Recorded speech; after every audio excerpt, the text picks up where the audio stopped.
Welcome to the 1984 Miners Jubilee. This is the third annual Miners Jubilee since it was resumed, the last one being in 1939. There's going to be a lot of events here for you to see, folks, and in fact, there will be 4 different events involved in the mining competition alone, and they will be the individual jackleg drilling, the hand steel drilling, hand mucking, and the team jackleg drilling. It's going to be a great event, and we know that a lot of folks are going to have a lot of fun during this Miners Jubilee. It's being brought to you by the folks at Group W, who are in large part responsible for the being able to bring you this show, by KBKR Radio, by Edward D. Jones and Company, and by the friendly folks at Saunders TV who loaned us the equipment. What you hear behind us is the jubilation at getting one of the steel drills out of the rock after it had been pretty severely stuck. Well, we're going to have the competition for you now in the jackleg drilling, and we know you'll enjoy that and the many other events. And it's all being brought to you, as I said, by Group W Cable, by Saunders TV, by KBKR Radio, and by Edward D. Jones and Company. I'm Clint Bellows, and I think you'll have a great time.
on the last hit.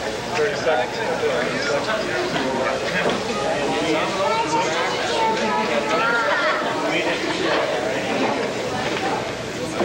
There's a shovel on the other side.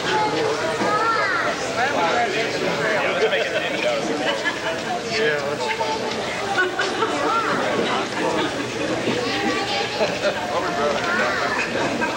I was on the wrong side. That was on the head on the face side. Oh, that's right.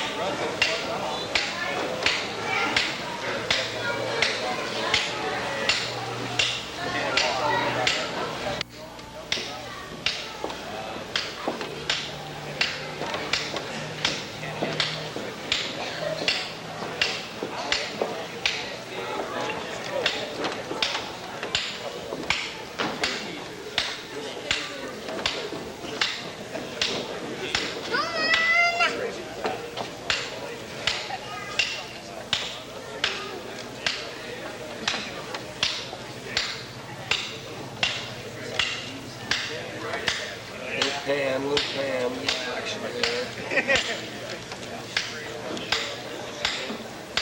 There you go.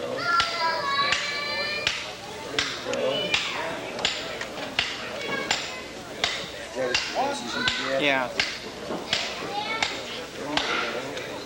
There you go.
Go, Danny. Come on, Dan, bear down. Go, Dan. Come on, Dan. Go, Dan. Come on. Steady. Come on, Dan.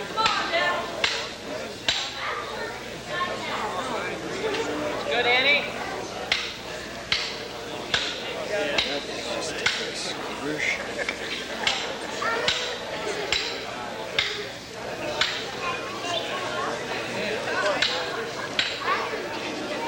Go, Danny.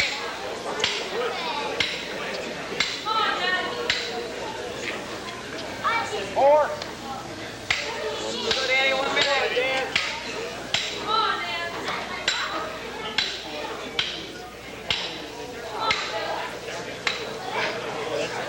Go, Dan. Come on, Dan.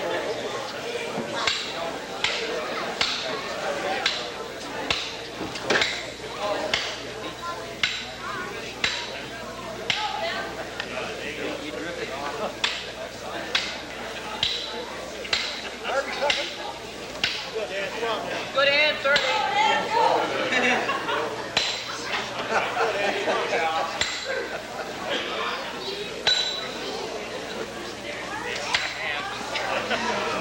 Come on, Dan, let's go.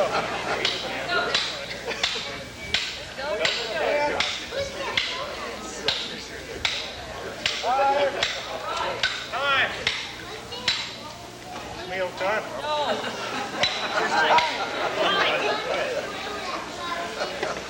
All right, Dan.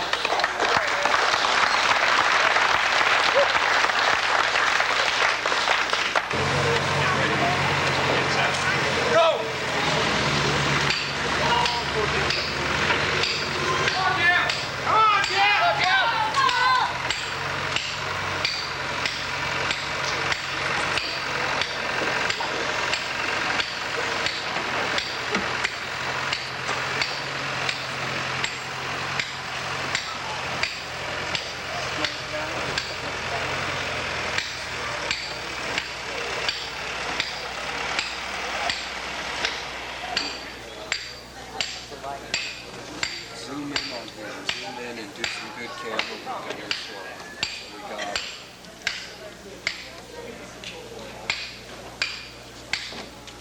Good, Jeff. Now be down so you can see. Get down.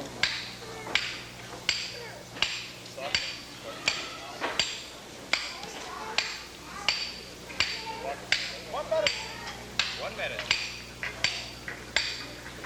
There you go. There you go. Perfect. Okay, now keep moving. Keep moving. There you go. Come on, Jeff! Come on, Jeff! Come on, Jeff! There you go.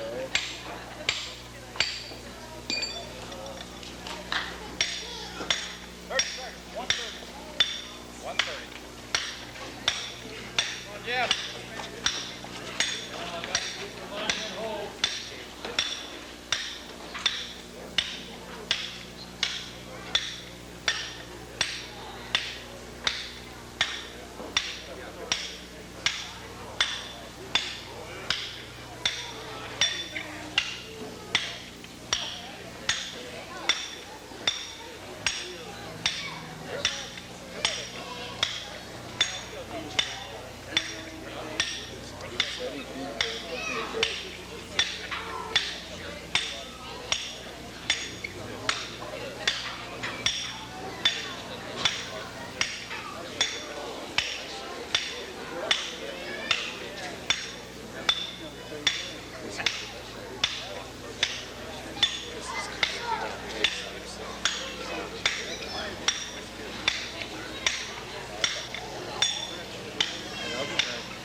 Good, Jeff.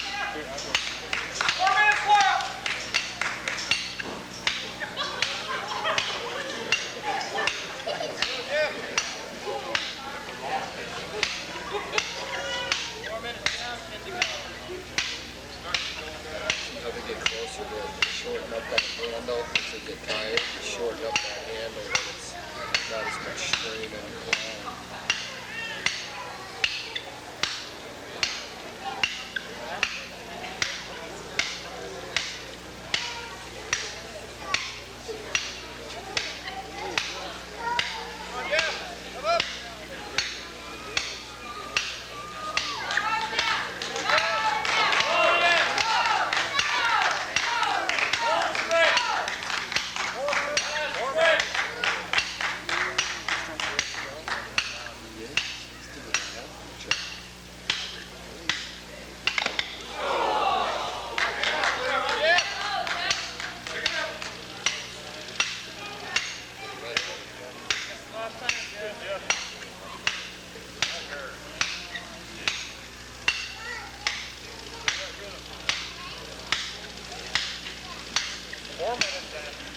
seconds now.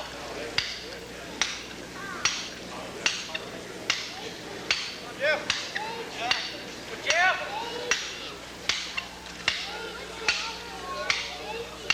4 minutes. 45 seconds. Now. One, Jeff.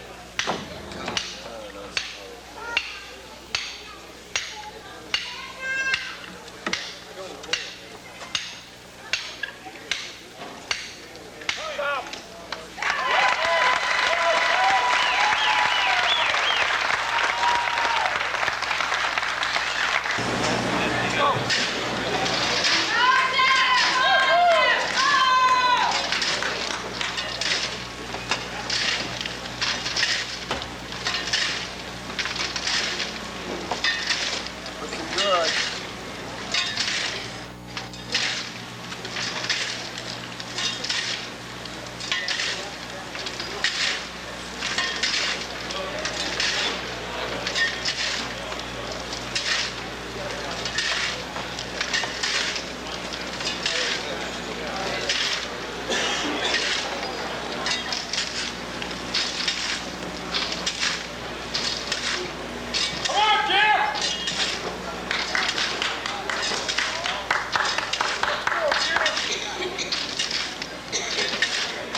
for Mining Jubilee. But not all of the events have to do necessarily with mining.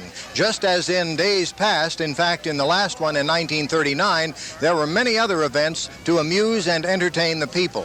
We're now at the site of the bed race, the annual bed race, and in the background you can probably see some of the beds. They're literally beds on wheels. The race will take place thusly. There will be 2 beds running at a time, and each bed will run 2 heats, and the best time will win. The race course is from in front of Levenger's Drugstore on Main Street to the end of the block in front of Newberger and Highlander. It's about a block and a half. It seems like a relatively short distance unless you're pushing that bed at full speed, in which case I'm sure it will seem like a rather long distance. But at any rate, it's going to be a fun event, and we hope you were able to see it in person. If not, we think you'll enjoy this coverage of it. Interesting if we interviewed a couple of the team captains to determine just what their race strategy is. Jim Gallion is the City of Baker team captain, and is there any truth to the fact, Jim, that it was not difficult at all to find a bed at City Hall? Yes, it was difficult to find the bed, and it's difficult to find pushers for the bed. I can believe that, but you had to put wheels on it too, didn't you? Right, we got really nice wheels. It's easy to push. We used the round ones. Well, now round wheels this year? I see you have the city attorney here. I suppose you're planning on making up for a lack of brawn with mental wiles. Is that it? Well, that's in case there's some kind of a. We have, We're racing mostly against the county, Clinton. We're not really sure that they're going to play fair. So. Well, I understand. Now, you can never be too careful about these. Do you have any race strategy other than just going full bore all the way? Well, we really hope we can keep it in a straight line, and that's about our only strategy. Jim? Surviving. Right, yeah. Jim, thanks very much, and good luck to you. Thank you. You bet. We just visited with the City of Baker team. With me right now is the team captain for Group W, the organization that's bringing you this broadcast. Bill Rashcott is the team captain. Bill, you've got a pretty good-looking vehicle there. Tell me, are those gorgeous ladies going to be riding on it or helping to push it? We have one. Mary is going to be our captain in charge of navigation, and we feel she'll do a very fine job. I think, as you probably noticed from the other beds here, Clint, that certainly we're not depending upon speed alone. If we can't get it with speed, that we'll get it for best in show. I will say that you've done a rather nice job on that, but I believe that the young lady ought to get something more than just the glory here, because from the looks of the crew on this bed, she's taking a pretty big chance. Yeah, we have some elevation. We hope to use some aerodynamics involved in this. And I think you notice our tuned suspension that we worked all night on. So if anything else, we passed the Oregon Vehicle Code. Bill, I don't know whether I agree with that or not, but I'll wish you a lot of luck. Thank you very much. Thank you, Clint. That's the Group W team captain, and we've got the Wooters team captain here now. Which one of you is the captain?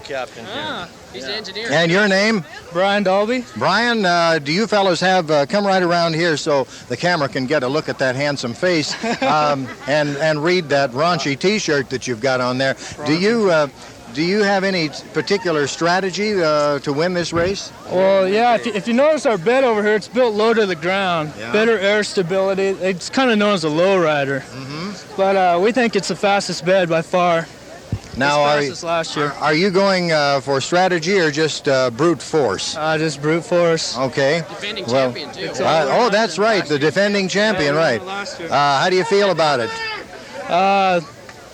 Can we say hi? Think you're going to win it? Oh, yeah. I think we're going to win it. Yeah, go ahead and say hi to Mom. Well, where's this at? Doesn't matter. Okay, we've interviewed some of the top teams, and we'll have the race underway in just a few moments, so hang on. This could be something big. Robinson, who is, well, what is your official capacity, John? Ex-president, just a member of the club. Of the Off-Roaders Unlimited Club? Right. Now, Drive Club. you're the, are you the sponsor of this race? Yes, we are. This is our third year. Sponsoring the bed race? Yes. I see. Has it grown this year? Is it larger than before? It's about twice this size this year. That's super. Considerably more. That's kind of a loud thing in the background there. That must be one of the secret weapons that one of the teams have to unnerve the competition. Have you got any favorites in the race, John? St. Elizabeth Community Hospital. Do they have a bed entered, or Yes, do they? they do. You bet. I suppose it's one of those folding kind. No. They've got a secret weapon this year. Have they? You bet. Okay, at St. Elizabeth Hospital. I'm wondering if that bed goes down kind of like an inchworm. We'll wait and see. John, thank you very much.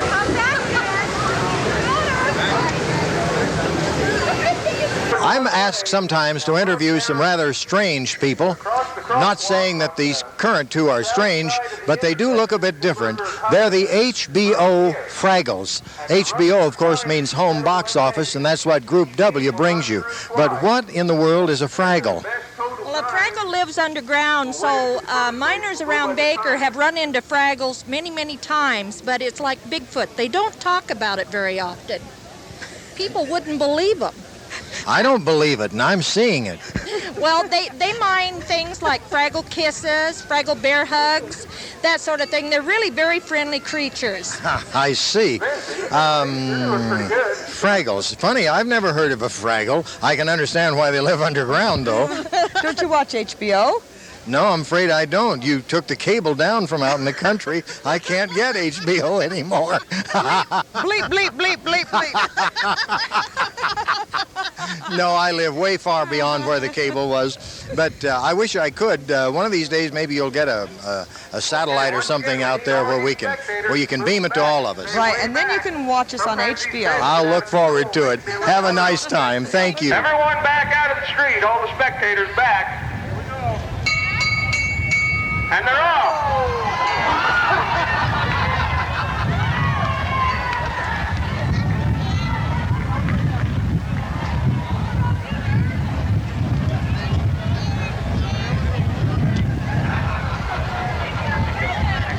No.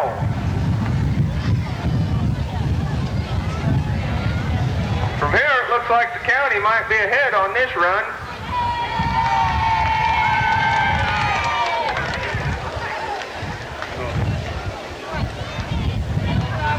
Okay, next up we need the U.S. Bank and the Safeways men's team. Go.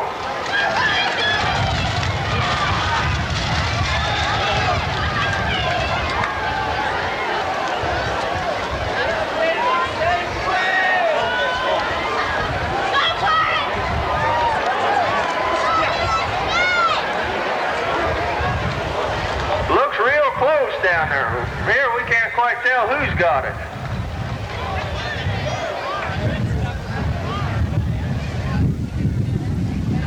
Okay, come on spectators, get back again, please. So they're off.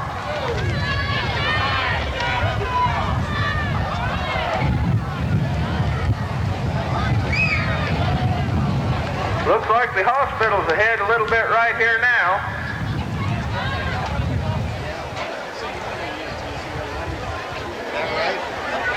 Looks like the hospital has it on this run. Okay, now we need Safeway to bring their bed back because they got another team racing the same thing. Okay, racers, we start on the green light. You guys ready? Everyone ready? Everyone ready? They're off.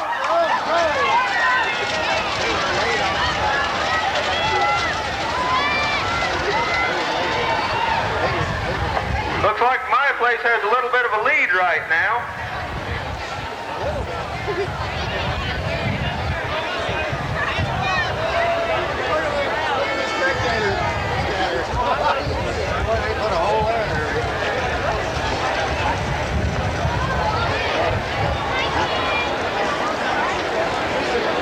Okay, last up in this heat we go. Okay, we go on the green light.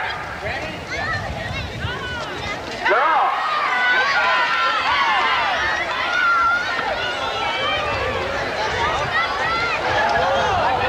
Looks like Wooders has a little lead, but they're also kind of wobbling around in the road down there.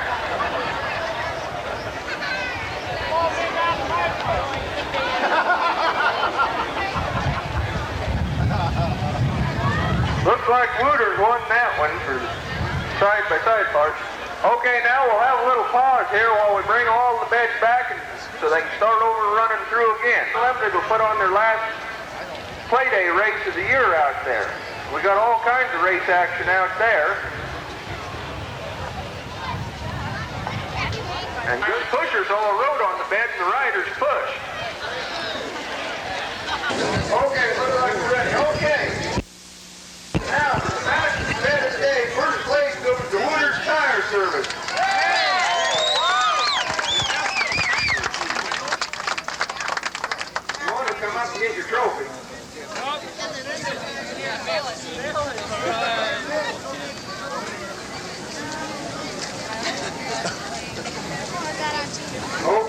Not your best sign. Second place team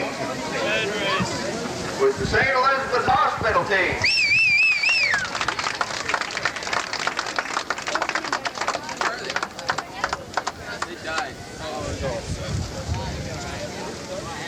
And third place goes to My Place Tavern.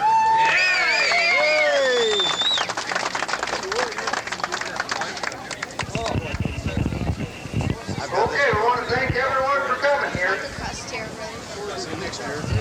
See you next year, probably. Race is now history for 1984, and I'm sure if you could have seen it all, you'd have agreed with us. It was a tremendous event. You'll remember at the beginning of the race, this was the team that was the defending champions, and they're still the defending champions. They won it again. And you're right, fellas, it was pure brawn. Yeah, you get a little tired running down there, but they gave us a lot of time to catch our wind after the first race. It's tough. I've got to tell you, fellas, there were several very attractive ladies in the audience, as you know, and they said, boy, look at those hunks on that rooter's bed. Oh, where are they at? Well, Where did they go? It's behind them. I would never disclose a confidence like that. Fellas, congratulations. It was a great race. Thank you. Test 1, 2, 3, 1, 2, 3, 1, 2, 3. Race is over. It was quite an event, and there was some really stiff competition in some of those heats. We hope you were all on hand to see it. If you were, perhaps you've seen some things in our coverage of it that you missed before, and if you weren't able to see the bed race and the other events, we hope you've enjoyed our coverage of it. Before we get on with the parade, we'd like to introduce you to a gentleman who is in large part responsible for this entire broadcast. He's Dean Hedges, who is Sales Marketing Manager for Group W here in Baker. Dean, where do you hail from? Oh, I came over from Lewiston, Idaho, and came over to Baker in about January. And after being here about a month or two, people were starting to inform me of the Miners Jubilee, so here I am. I'm glad I can be here. It's a neat event. It's an old event, but it was just revived. It ended in '39, and they started it again in 1982. But Group W's coverage of this event is really kind of an extraordinary thing for a cable television facility such as yours to undertake, isn't it? It is. It's difficult for us to do this on a regular basis because of the lack of the appropriate equipment, the facility. We do not have any origination equipment at all. The staff, I am not an expert at this by no means. I know very little about it, and it's difficult for me to put things together like this due to the lack of experience I have. But the staff has been great in supporting my efforts all week long. They've been very good in helping me put together the bed race, the porcupine race. Now we're in the parade, and it is a lot of fun, but again, it is a lot of work, and I appreciate their support.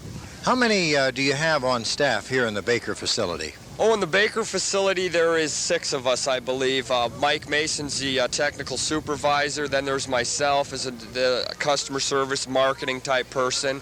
And then we have 2 people in the office, and we have 2 people in the field providing service and maintenance in the field.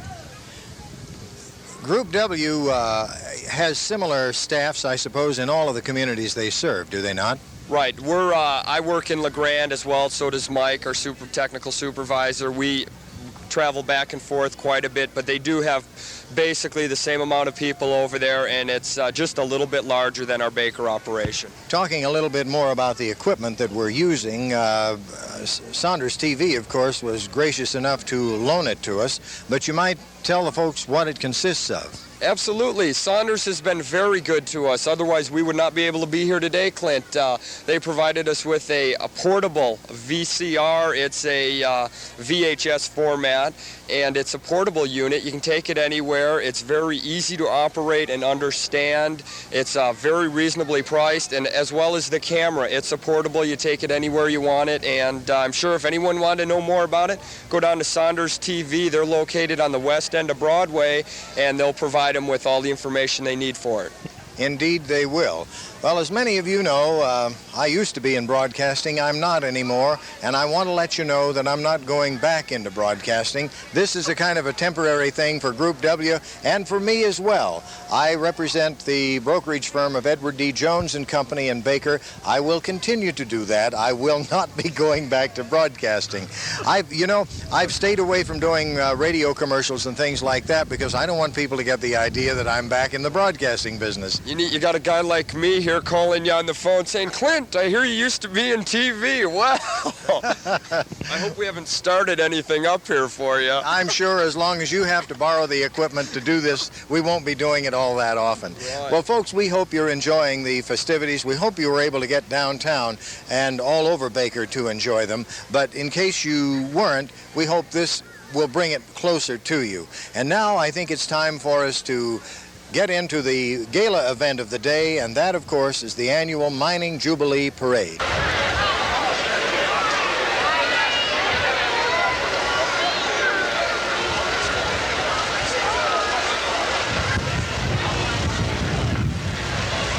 afternoon and welcome to Miners Jubilee Parade. First entry is L Block number 338, driven American flag.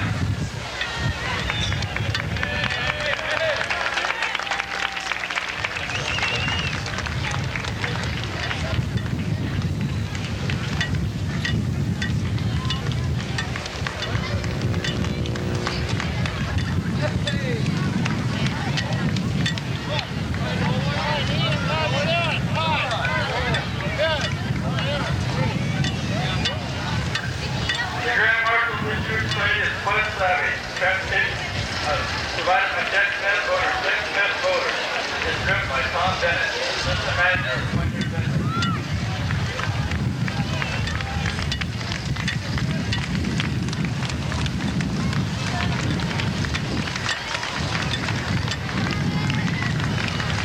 This is Coach Scout number 439.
Spirit rodeo clerk halfway over the swing, Bucktail Straw, Blazing Shark, Straw.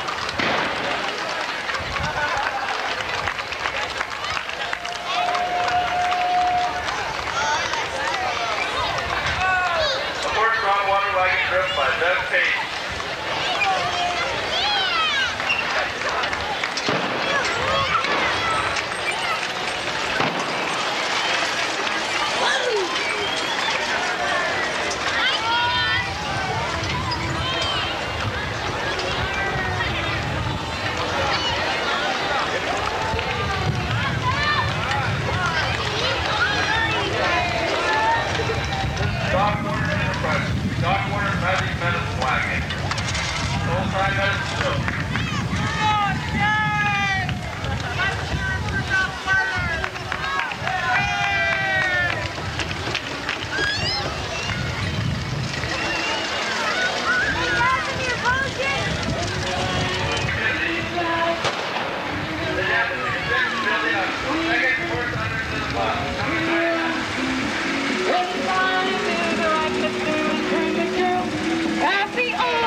donated for the lucky winner of the ticket draw.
The bottle was acquired by owner during summer fires in the high school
Jubilee Enterprises.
Well, there you have the parade. About an hour and 15 minutes of it, as a matter of fact. It was a marvelous day for a parade. We hope you saw it actually, but if you didn't, I'm sure you were able to get a pretty good taste of the flavor of the entire event through our coverage of it today.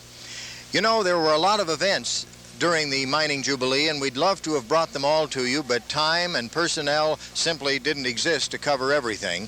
We'd like to have covered many of the events in the park and over at the mining exhibits. There were a great many points of interest, but we've attempted during this broadcast to just bring you a kind of a touch of the highlights. And now we're about to show you what many people think is the major event of the Mining Jubilee. It has nothing whatever to do with mining, but it is unique. It's an international world championship porcupine race. To our knowledge, the only one in the world. And there are some very, very fast, for porcupines, steeds entered in the race tonight. Matter of fact, Group W has an entry in this evening's race, and his name is Satellite. Some of the others have names like Super Glue and Tank, and, well, a great many different names that are indicative of how the owners feel. Who's running for the 10 o'clock coffee club? His name is Sonelli Cross. He's a Main Street, fairly on the senile businessman's district. This porcupine has never lost a race, and he's out of South Baker by truck.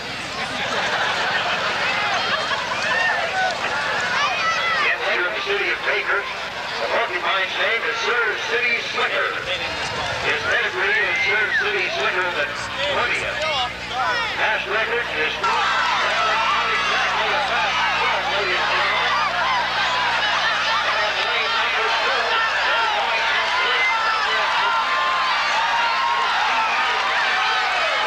to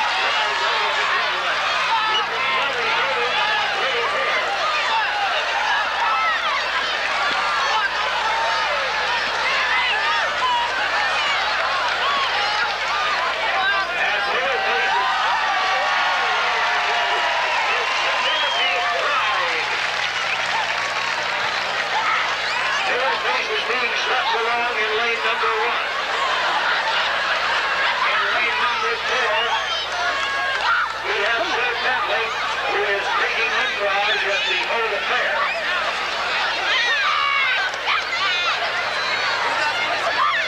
I think Smith Bentley has had it.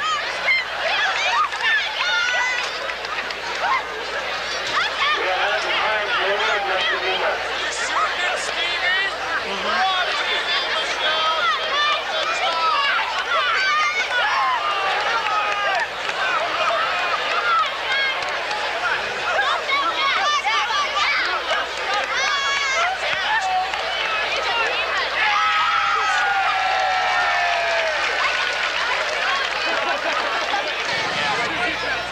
Which is Twiddles.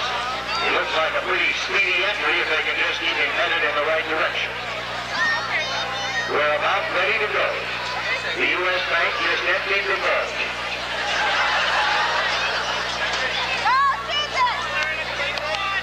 This one's name is Baby Overdraft and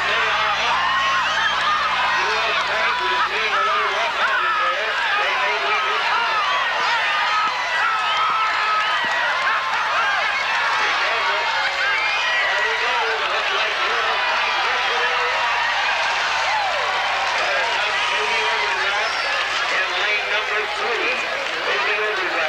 Trying very hard to find a way off of the race course. Not having much luck. I wonder if anybody ever tried to carry him on a stick. That's really overdrive. He's lane number 2.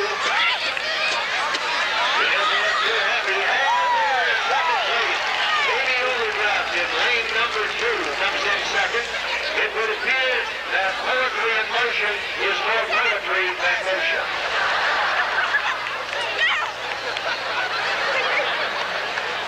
With Juan Gallagher, he's referred to the ticket booth. And in lane number 3, Pickles is almost to go over. Yay! Pickles made it. Well, we'll have the times for you, Bert. His great Prince's entry. You notice how happily he handles him there with his glove. He has raced 4 times and has not lost yet.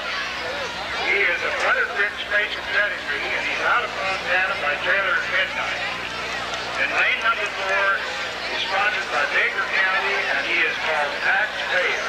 He has a long pedigree, but this is his maiden voyage. His dam is Mrs. Payer, and his sire is Mr. Payer. We haven't found out yet who actually is the jockey in this event.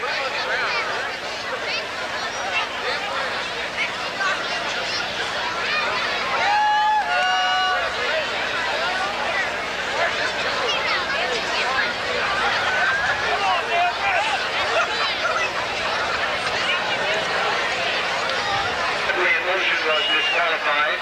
Baby Overdraft, time of 43.9. Pickles, 1 minute 10 seconds. And the winner of the race, U.S. number 1, with the fastest time of the evening thus far, 15.1 seconds. Your attention, please, ladies and gentlemen. There's been called an inquiry against the U.S. National Bank's entry. Ladies and gentlemen, the fire lane in the immediate front of the grandstand has been plugged with cars. If you're parked in the immediate front of the grandstand, on the grandstand side of the street, you must move your car. It is a fire regulation that be kept open. If your car is parked there, you must move it or it will be towed away. National Bank's entry has passed the test. Yeah, you better get it back and test it, I think. We're ready to go. And ladies and gentlemen, they're off. In lane number 1, it is Jubilee. In lane number 4, out in front is Taxpayer. The rest of them are having a little trouble. Lemon's really got a little over there. It is in lane number 1. In lane number 2, looks like it is heading to the fire.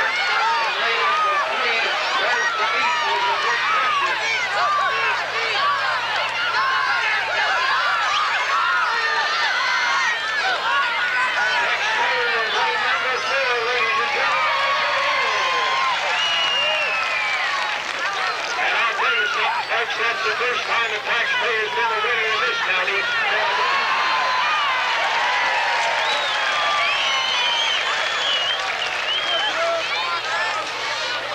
And Ray French out there is trying hard to get his campaign underway. For a minute, I thought that the one in lane 2 had jumped lanes, but it looks like we're going to have a finish all the way around here. Ray French may come in second. He's been known to come from behind before, and he did it, but Ray French finished second. Where's the lead?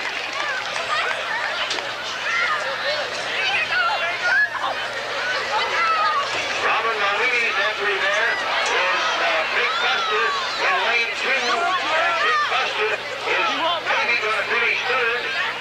He's too big to sweep along.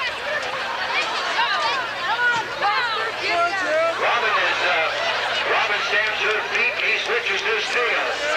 I'd rather be stamped on by Robin than switched by him, I'll tell you.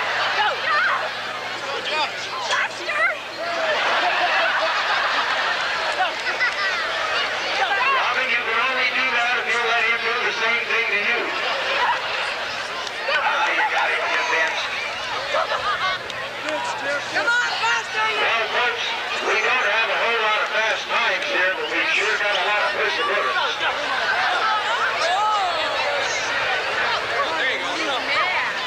That's some rule with the amateurs. All right, kids, you're in the lane out there. All of you kids move back. In the front right down here, everybody move back so the post parade can get through. Everybody move back. Children, it's Randy, and he's out of Sir Sullivan.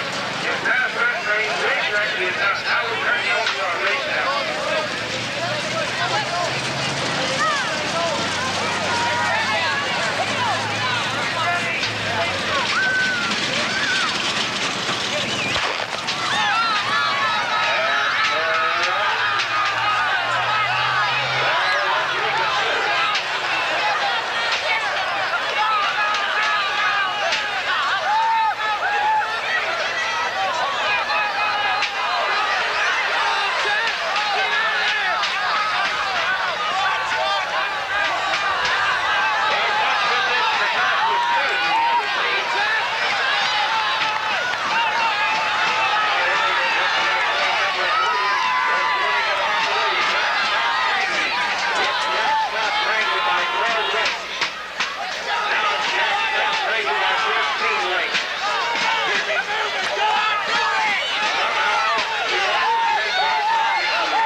history. And now, Jack Frankie crosses the finish line, ladies and gentlemen. Hit him, Bill! He turned right around and went back over.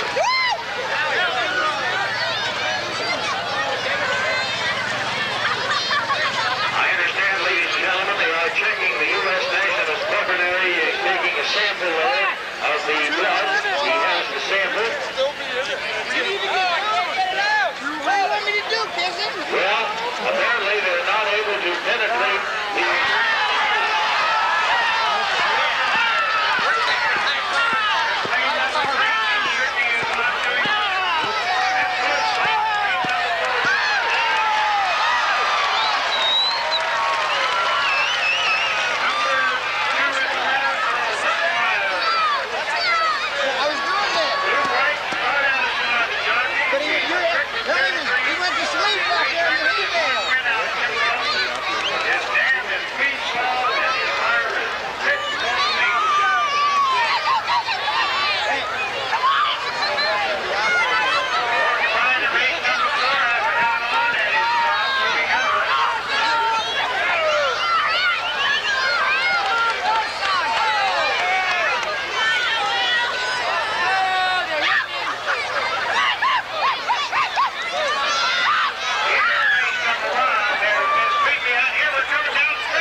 the porcupines, those of you who are at the end of the race course, please move off to the side.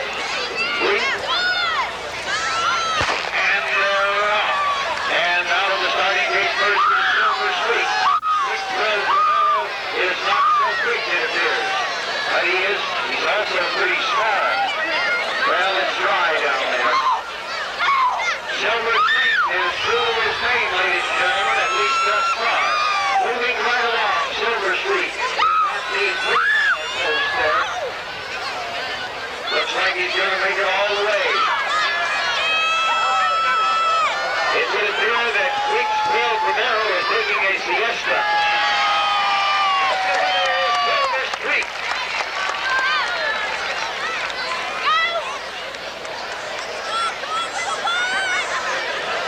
Don't step on him, honey. Get out of here! Quicksville Romero. It's siesta time.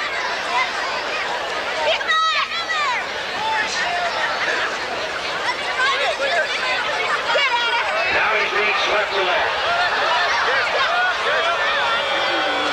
That's it. The Porcupine Race, which 2,000 to 3,000 people viewed. I tell you, folks, it was a great event. I hope you were able to see it in person. If you weren't, I'm sure you enjoyed our coverage of it. We certainly hope you did. And to the lady who won the $2,000 saddle, our congratulations. I apologize, we do not have her name. But that wraps up the 1984 Miners Jubilee. It's been quite an event, the biggest one we've had thus far. The last one, of course, when the Mining Jubilee was a regular event, was held in 1939. And there was quite a long hiatus, and they began to hold them again in 1982. And if this is any indication, they're going to be a major annual event from this time forward. It's been great fun bringing it to you, and we'd like to give special thanks to Saunders TV, who are located on West Broadway, for loaning us the television equipment to bring it to you, to Edward D. Jones and Company, my firm, and it's been a pleasure to serve as your commentator on this, to KBKR Radio, and to all of the friendly folks at Group W Cable.